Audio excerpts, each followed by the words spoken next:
Hi guys, how you doing? Welcome back to Module 1, Lesson 5, the 8 Myths of Bitcoin.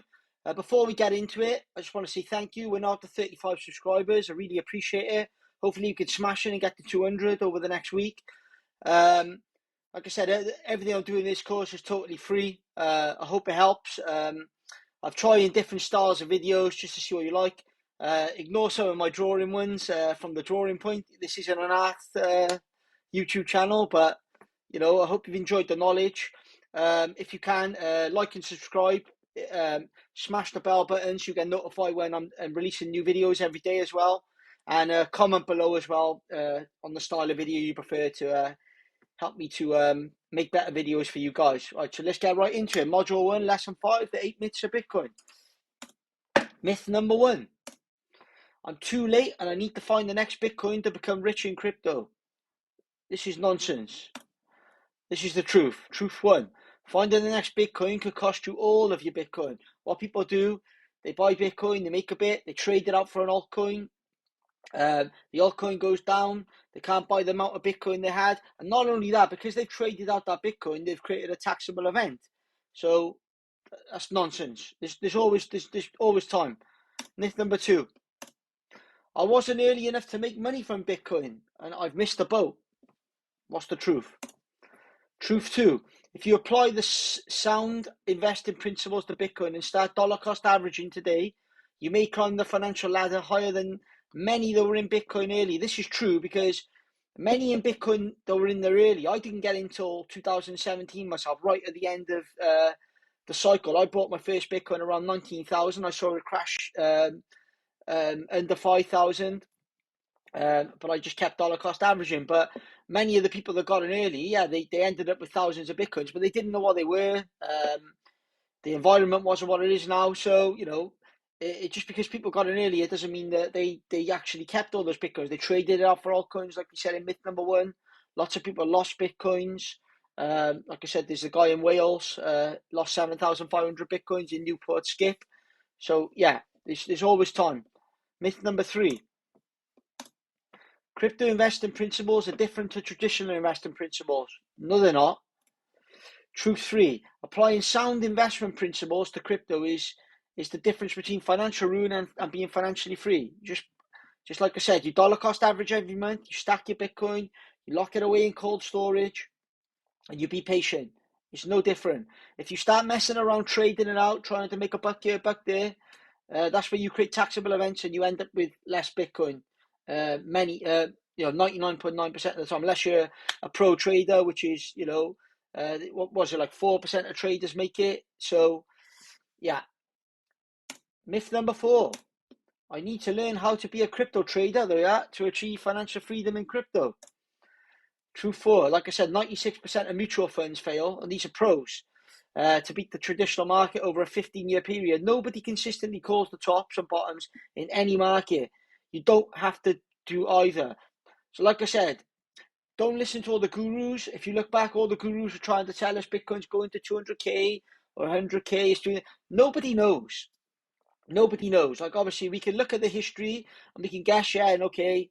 So history doesn't often repeat, but it often rhymes. Okay, that's fine. You can look at the history and make a good bet. Like I said, if the top of Bitcoin was 69k this cycle and we're at 20, well, you're buying it a lot cheaper. If you believe in it and you believe it's going to go up after the next halving cycle, which is normally the indicator for it to rise again, then you're buying it cheap now. Yeah, it might go down to 3,000, but your dollar cost averaging in, so it doesn't matter. You buy some at 20, you buy some at 15, you keep buying. And you dollar cost average and you be patient.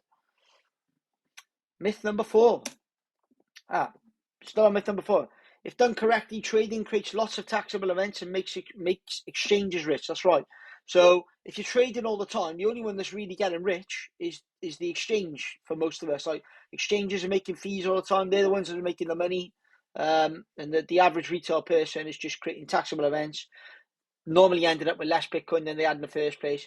So like I said, if you want to trade Bitcoin, I do a little bit, but it's like 15% of my portfolio. Most of my portfolio is locked away in cold storage for the long term. You don't go risking your whole portfolio and creating taxable events where you end up having to sell your Bitcoin to cover those liabilities. Myth number 5. Investing is only for the wealthy. I will earn and save my way to financial freedom, then invest. Well, we know you can't save your way to riches. We're in a high inflationary environment right now. You need to be in hard assets. Like I said, Bitcoin's the hardest asset on earth. There's 21 million coins. It's never going to be any more. And, you know, if you save your money in the bank and the government keeps printing money, well, everything's going to keep going up. And yeah, okay, you might have saved extra money in the bank, but because all the assets have gone up around you, your purchasing power is reduced. Look back at my earlier lessons on obviously the lessons in the histories of money and why governments devaluing the currency affects us. Yeah, so what is the truth of myth number 5? Following a solid plan based on timeless principles is how you get wealthy. Financial gambling does not give you the skills to protect your wealth, like we discussed, trading, etc. And wealth again.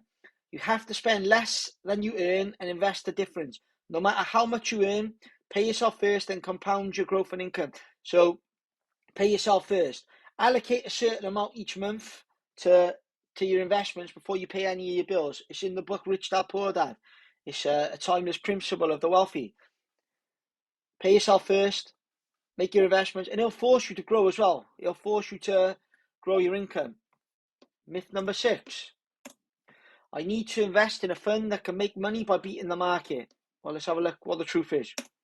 Truth 6. Again, fees kill your returns, like we said on the other myth. And most funds get rich for under the performance. So again, like, you know, most funds get rich for underperformance. So like there was a story with Mike Maloney where I said about the hidden secrets of money. In the hidden secrets of money, his mother's financial advisor lost the money for the year, and he said, "Oh, we've done really well this year. The S&P lost 16% this year. We only lost 13%." So obviously he fired him straight away, and he started learning how to invest his own money. But yeah, like I said, they're getting paid on underperformance regardless of what they do. So, you know, it really is important that you start educating yourself and learning how to invest is important. I recommend you read the book Tony Robbins by Tony Robbins, Money, great book. He went out and he interviewed many money managers in the world. Yeah, great book. You don't have to rely on a fund manager. Like I said, you need to invest in yourself so you can achieve results. All fund managers will be disrupted eventually by AI in the future. Like I said, as AI in the future gets better and they can do faster and faster trades where the computer just works it out for the algorithms, there's going to be less and less jobs for these guys. Myth number 7. I can't afford Bitcoin. I'll find something cheaper. You can buy a fraction of a Bitcoin. Each Bitcoin is made up of 100 million satoshis. So start stacking satoshis. And here's a nice interesting fact for you. If you own 0.28, if you can get to 0.28 BTC, to 0.28 Bitcoins, which is 28 million satoshis, you're actually in the top 1% of the Bitcoin holders of the world.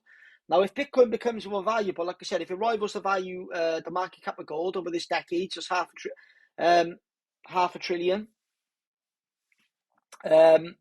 Once Bitcoin gets, 10 trillion, which is $500,000 a Bitcoin. Once Bitcoin gets to that point, obviously 0.28 is going to be worth a lot more. If you listen and you believe what Michael Saylor's saying, then Bitcoin's going after the bond market, and it could be going to 100 million over the next 20 years. 100 trillion market cap, which is going to put Bitcoin around $5 to $10 million. Obviously, inflation adjusted to today's prices, but it's going to be, like I said, it's going to be the most valuable asset on earth, the global reserve currency of the world, if you want to put it that way. Myth number 8. Bitcoin is money used for fraudsters and drug dealers. Well, truth 8. The Bitcoin blockchain is the most transparent currency and blockchain on earth. It's just, like I said, the blockchain is an open ledger. You can literally go to the blockchain right now and you can verify where each transaction's gone. They've used it in fraud cases. The FBI have used it to track down fraudsters. Maybe in the early days, Bitcoin was used a little bit more like that because people didn't understand it. But like I said, it's the blockchain is totally transparent. It's more transparent than cash. It's more transparent than your government. Yeah, you know exactly how many Bitcoins are being produced every day. It's just all maths. And obviously, like I said, you can verify it on the blockchain as well. So there's a lot of on-chain analysis, off-chain analysis. Yeah, so like I said, we know how many Bitcoins there are. We can roughly guess that the last Bitcoin's going to get mined in 2140. And yeah, so anyway, I hope you've enjoyed. That's the 8 myths of Bitcoin. I hope that's cleared up a lot of misconceptions of Bitcoin. And thank you very much. If you haven't already, please subscribe to the channel. If you can comment if you like this format of video as well. And appreciate you. And I'll catch you tomorrow for episode 6. Thank you very much.